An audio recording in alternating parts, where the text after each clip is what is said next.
No a v tejto chvíli takto na záver ukončíme náš prezentačný deň sympatickou dámou, ktorá nám prišla prezentovať poslednú prezentáciu celého dnešného dňa. Petra Hlavinová, dobrý deň prajeme. Dobrý deň. No, Petra, nás čaká posledná prezentácia, automatizovaná príprava dát a analýza citlivosti spotreby energie. Pevne verím, že si aj využijete našich hostí, aj našu poslednú prezentáciu a v rámci tohto dňa. Petra, nech sa páči, slovo je vaše. Ďakujem. Takže v rámci tejto poslednej prezentácie by som sa s vami chcela pozrieť na náš prístup ku spracovaniu dát, čo sa týka kontextu analýzy spotreby energie. Väčšina technických projektov nezačína modelovaním, ale väčšinou to začína zápasom s dátami. Práve v priemyselnom prostredí sú dáta často nejasné, nesynchronizované, neúplné, nie je nám jasné, čo je čo. A práve v takomto prípade tá analýza potom býva taká, že je tiež nejasná, je často neopakovateľná a požaduje aj manuálne vstupy. A to je práve to, čo chceme my adresovať. Naším cieľom je, aby sme vytvorili systém, ktorý môže dostať akýkoľvek vstup a my ho automaticky dostaneme na štrukturovaný výstup a bude to nevyžadovať manuálne vstupy. V rámci teda tejto prezentácie sa budeme venovať týmto 4 blokom. Je to načítanie dát, je to validácia dát, transformácia dát a citlivostná analýza, ktorej sa plánujem venovať najväčší čas. Začneme tým teda, že ako som povedala, realita priemyselných dát je často taká, že tie dáta nie sú synchronizované, sú neúplné a to je teda problém. My sa na to budeme pozerať tak, že robíme tieto 4 kroky takým spôsobom, aby boli automatické a mohli by sme dostať jednotnú štruktúru, ktorá bude potom nám vysvetľovať, aké dáta máme, aké sa tam nachádzajú problémy a budeme ich aj adresovať. Na začiatku je teda to načítanie dát. A na začiatku si povieme, že načítanie dát môže byť jednoduché, pravda, ale nie je to úplne tak, keďže sa bojujeme s tým problémom, že tie dáta sú za každým v inom formáte, má iné stĺpce a možno v nich ani nevieme, že ktoré stĺpce znamenajú čo, niektoré nám chýbajú. A preto teda to adresujeme týmto načítavaním takým, že používame 2 prístupy. Jeden z nich je voliteľný, ale hlavný je tento deterministický prístup, v rámci ktorého môžeme načítať, či už sú to Excely, CSVčka, PDFka a nájdeme v nich časovú pečiatku, pretože to je pre nás to najpodstatnejšie a k nemu naparujeme naše merané veličiny. Okrem toho máme k dispozícii aj veľký jazykový model, ktorý nám popri tomto pomáha pri identifikácii stĺpcov a hľada ich role, aké sú tam jednotky. Keď používame tieto prístupy, dostaneme sa k tomu, že naše dáta, ktoré boli v rôznom formáte, prevedieme na vlastne jednotný výstup, ktorý má rovnakú štruktúru. A ďalej tak s ním vieme pracovať. Potom nasleduje validácia dát. A to znamená, že niektoré teda dáta, ako sme už aj videli, majú teda problémy. Tieto problémy pre nás sú prekážkou a preto ich musíme adresovať. V týchto 2 stĺpcoch vidíme, že akým validáciám sa venujeme my, pretože do modelu nemôžeme dať hociaký vstup a tieto dáta musia mať nejaký zmysel vôbec tam pokladať tie dáta. Takže na ľavej strane máme klasické kontroly, ako je napríklad vylúčenie outlierov alebo vysporiadanie sa s chýbajúcimi hodnotami. A v strede máme detekciu anomálií. To znamená, že sa nepozeráme iba na technické chyby, ale pozeráme sa aj na to, že či sú tam vlastne nejaké vzťahy a či sú nepravidelné. Výsledkom je teda to, že dokážeme k týmto dátam zaznamenať, my používame flagy, že práve tu sa nachádza nejaký problém. Okrem toho ešte nadväzuje aj agent report, v rámci ktorého vlastne nezískame iba tabuľku týchto chýb, ale tento agent report nám pomáha to, že to zhrnie do nejakých ľudských slov, ktorý nám teda povie, že aké tam problémy nastávajú, možno odhadne, aké tam môžu byť príčiny, napríklad, že to bolo výpadok merania a navrhne nám aj pravidlá alebo prahy, ktoré môžeme používať ďalej. Potom nasleduje transformácia, pretože keď už tieto problémy sme odhalili, musíme im teda nejako sa venovať. Toto je napríklad bežný vstup datasetu, aký máme. Sú tam nejaké medzery, sú tam nejaké vrcholy. A hoci sme ich už našli, musíme sa s nimi vysporiadať. A to sa tomu venujeme v 2 vrstvách. Prvá je časová normalizácia, a to znamená, že sa snažíme zarovnať naše dáta, aby sme tam nemali nejaké medzery a bol tam konzistentný rozdiel medzi týmito časmi. Druhá časť je korekcia signálov a tam práve robíme vyhľadzovanie alebo interpoláciu, čiže sa vysporiadame napríklad s tými spajkami. Toto bolo všetko z takej prípravy dát a teraz sa už ideme venovať vzťahom medzi tými jednotlivými dátami. Ja som opäť túto časť rozdelila na 3 bloky. Je to automatic labeling, v rámci ktorého sa budeme pozerať na hierarchiu zariadení, ktoré máme. Potom bude time alignment, kde vlastne budem riešiť problémy s posúvmi času. A na konci je feature preparation, čo má byť akási príprava pre vstupy do toho modelu, ktorý sme napríklad videli aj v predchádzajúcej prednáške. Začnem teda automatickým labelingom a našim cieľom je teda, že máme príznaky energie a chceme z toho dostať nejakú hierarchiu, aby sme vedeli, že napríklad toto zariadenie sa nachádza pod iným zariadením. Pristupujeme teda k tomu tak, že si najskôr nájdeme kandidátov. Hľadáme teda numerické hodnoty, ktoré by mohli byť spojené s energiou. Ako taká data quality filter, okrem toho aj pozeráme na to, že či máme vlastne dostatočný počet dát v tomto stĺpci. Napríklad, pokiaľ by sme tam mali 5 riadkov, nemá zmysel to úplne do tejto hierarchie zavádzať, pretože by to bolo nedôveryhodné. Ďalej sa potom pozeráme na to, aby sme našli nejaký ten koreň, teda to, čo bude úplne na vrchu našej hierarchie. To je samozrejme také zariadenie, ktoré má najväčší teda objem, najväčšiu energiu.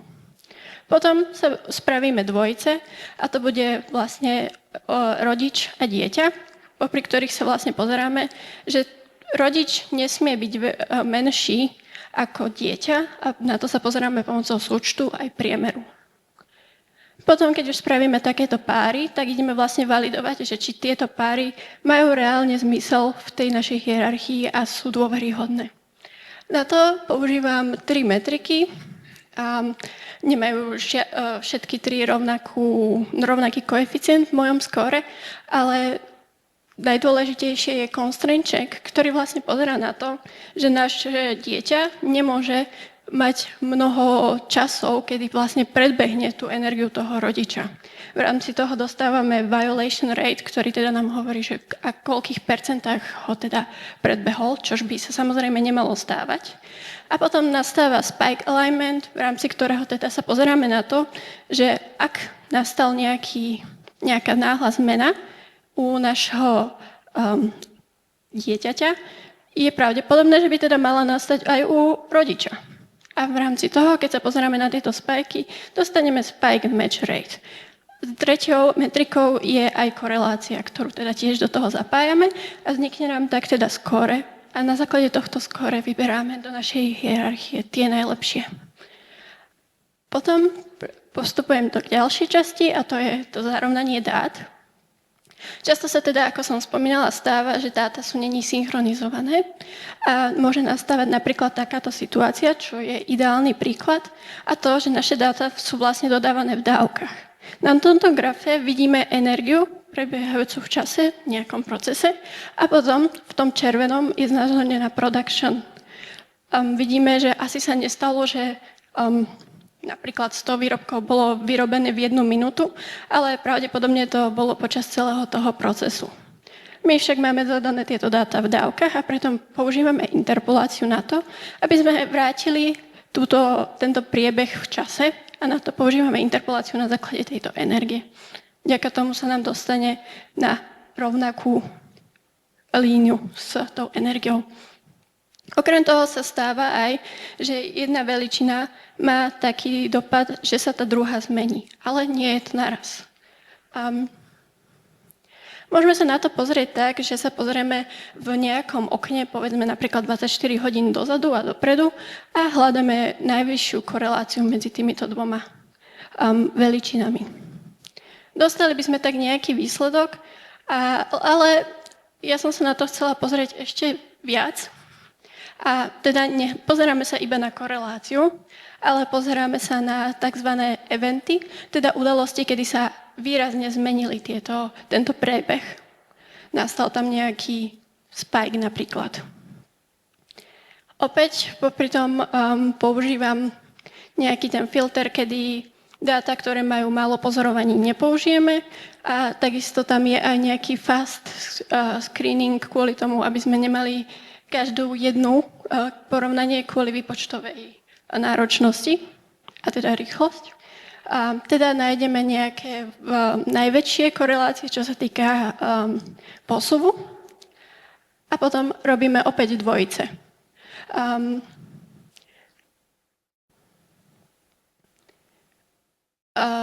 Čo sa v rámci tých dvojíc pozeráme, tak opäť je to, že musí teda nastať v nejakom tom našom najočakávanejšom období. Ten nám vyšiel vlastne z tej korelácie. A potom v rámci tohto času sa pozerávame a vidíme, že opäť, keď nastal nejaký spike, mal by nastať aj na tom druhom. Takisto sa pozerávame stále na tie korelácie. A výsledom k toho, že takto nájdeme páry, ktoré sa hlavne nepozeráme lokálne, ale celkovo, tak máme taký, že nie je to hoci ktoré spojenie, ale je to konzistentné časové spojenie medzi tými udalostiami. Poslednou časťou je feature preparation, a teda hľadanie akýchsi teda vhodných vstupov do modelu. A ako to už aj bolo spomínané, na začiatku sa pozeráme na korelácie. Je to taký si prvý pohľad na vzťahy medzi dátami, ale samozrejme nie je to úplne to najlepšie, teda to najviac, čo môžeme z toho dostať. Ja som sa teda opäť rozhodla spraviť akési skorovanie a v rámci tohto skorovania sa pozeráme nielen na koreláciu, ale napríklad aj na to, že či sú teda tam chýbajúce dáta, pretože opäť do modelu nechceme zobrať veličinu, ktorá má veľa chýbajúcich hodnôt. Pozeráme sa aj na rozptyl a v rámci toho dávame väčšiu penáltu. Pozeráme sa na to, že či táto veličina nie je konštantná, pretože to opäť by nemalo pre nás nejaký veľký zmysel. A v rámci toho teda zostrojíme nejaké skóre, ktoré keď vyhodnotíme, tak rozdelíme všetky tieto predikátory do 3 skupín, a to také, ktoré sú zaujímavými kandidátami pre nás, alebo neboli úplne vysoké v našej skorovacej tabulke, ale majú nejaký zmysel. A ďalšia vrstva je teda taká, ktorá nemá zmysel uvažovať. To je viac menej všetko z mojej prezentácie. Iba by som teda spomenula, že teda takýmto prístupom sa dokážeme dostať z súrových, často chaotických dát k nejakým dôveryhodným signálom a potom aj k nejakým dôveryhodným záverom. Ďakujem. Petra, ďakujeme veľmi pekne.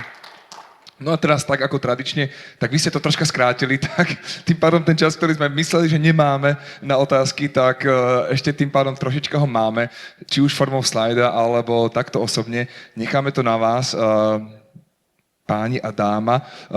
Dáme tomu chvíľočku, vidím, že zo pár z vás ťuka do toho telefónu. Tak ako ste si zatiaľ užili prezentáciu, kým píšu? Áno.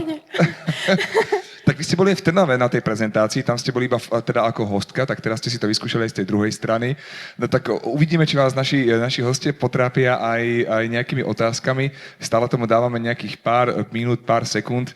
No a keď nie, ani osobne, nikto sa nechce prihlásiť. Otázku tam máme. Sekundičku, ja mám sa mikrofón, nechaj ostatní počujú. Isto? Ale nie.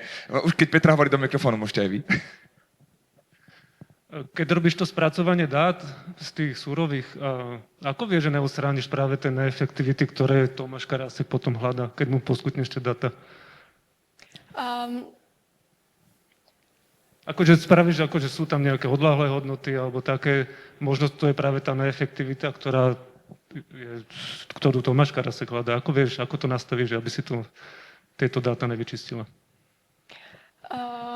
I čo sa týka napríklad tých odľahlých hodnot, tak ich nepovažujeme ako niečo, čo by normálne mohlo nastať, že napríklad by to mohlo byť chybné meranie, alebo tak nie je to niečo, čo by pravidelne teda hovorilo o tom správaní sa tej spotreby.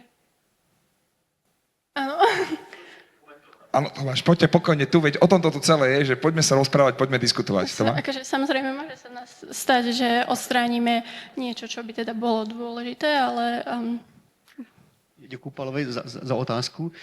My ještě potom plánujeme to, že vlastně uděláme jakoby profilový zpracování. To otázka je velmi správná a tam záleží na tom, jaký vstupní signál opracováváme. My víme, že určité signály můžou mít určitý rozsah a víme, že spotřeba na 1000 násobku na elektroměru je nesmysl, že to prostě nemohlo proběhnout. Ale na nějakém jiném měřidle to možný je. Čili my plánujeme to, že vlastně ty jednotlivé jakoby validační procesy mají nějakou parametrizaci a ta parametrizace je vlastně jako profilová. To znamená, jedná se o elektroměr, má to určité nastavení. Jedná se o vodoměr, má to určité nastavení. Jedná se o referenční data, má to jiné nastavení. Tak tohle vlastně je asi jakoby druhá půlka té odpovědi vlastně, že jsme si vědomi toho, že samozřejmě nechceme data poškodit, ale vlastně hledáme jakoby rozumnou míru a k tomu vlastně můžeme potom i použít nějaký předzpracování toho signálu, podívat se vlastně na to, v jakém stavu to je, než se do toho pustíme s tou normalizací a podíváme se, jestli tam ty výskyty se vyskytují pravidelně, nebo co se tam vlastně děje. Takže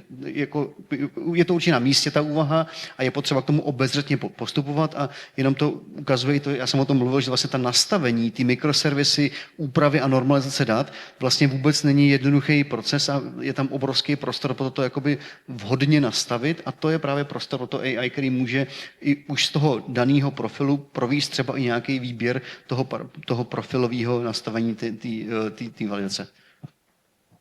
Ďakujem veľmi pekne aj za tento vstup a objasnenie tejto otázky. Otázka, či máme ešte nejaké iné v rámci slajda. To je otázka tam dozadu. V rámci slajda nemáme nič.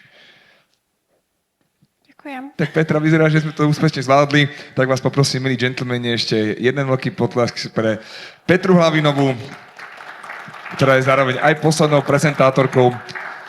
No a touto šarmantnou prezentáciou sme vlastne aj ukončili program v tejto sále. Ja verím, že ste si užili tieto prezentácie, že boli prínosné pre vás. Niektoré prezentácie sa aj streamovali, takže sú k dispozícii ešte aj online. No a ja len teda budem dúfať, že sa stretneme aj na niektorých z budúcich konferencií Innovate. A v tejto chvíli vám veľmi pekne ďakujem. Čo sa týka občerstvenia, tak ešte stále je k dispozícii vo foyer, tak pokojne môžete ten čas využiť. Ešte na nejaký networking a krátke občerstvenie. No a v tejto chvíli sa s vami lúčim a ja ďakujem veľmi pekne, že som tu mohol byť. Keby ma nahradil Mišo a vidíme sa na budúce, tak krásny deň, majte sa krásne.